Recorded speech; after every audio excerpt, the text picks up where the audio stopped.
600,000 pisong halaga ng iligal na troso ang nasaba mula sa isang truck driver sa Marantao, Lanao del Sur.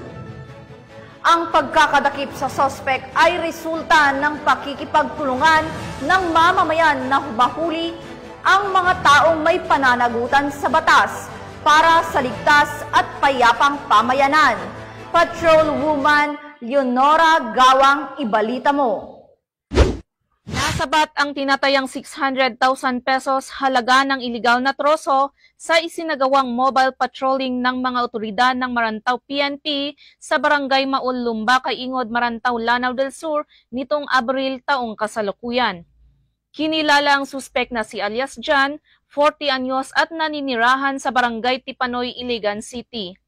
Ayon sa mga otoridad ng Marantao MPS, habang nagsasagawa ng mobile patrolling, nang maalarma sila nang biglang sumalpok ang isang fully loaded 6-wheeler truck na may plate number na MCK904 sa bahay ng isang concerned citizen na sanhi ng pagkasira ng naturang bahay. At agad namang inaresto ang nasabing driver ng truck. Sumailalim ang suspek sa investigasyon at doon nagpositibo na ang sakay nitong mga puno ay galing sa iligal na pagtutroso dahil wala itong naipakitang mga kaukulang dokumento ng mga kahoy at sasakyan na ginamit sa transaksyon.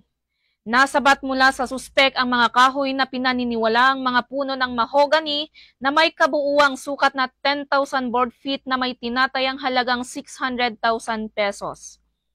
Mahaharap sa 3 kaso ang naarestong suspek, kasong paglabag ng Presidential Decree 705 o illegal logging at Presidential Decree 4136 o LTO Code at reckless imprudence resulting to damage to property kapag napatunayang nagkasala ito. Matapos sumailalim sa pag-imbentaryo ang mga punong nasabat ay agad namang dinala ang mga ito sa kustodiya ng Marantao MPS kasama ang naarestong suspek para sa dokumentasyon at tamang disposisyon. Ang mga kapulisan ng Marantao MPS ay patuloy sa pagsasagawa ng anti-illegal logging operation upang mapangalagaan at mapanatili ang likas na yaman ng ating kalikasan. Mula rito sa rehiyon ng Bangsamoro, ako ang inyong PNN correspondent, Patrolwoman Leonora Gawang, alagad ng batas, tagataguyod ng Balitang Pulis. Maraming salamat, Patrolwoman Gawang.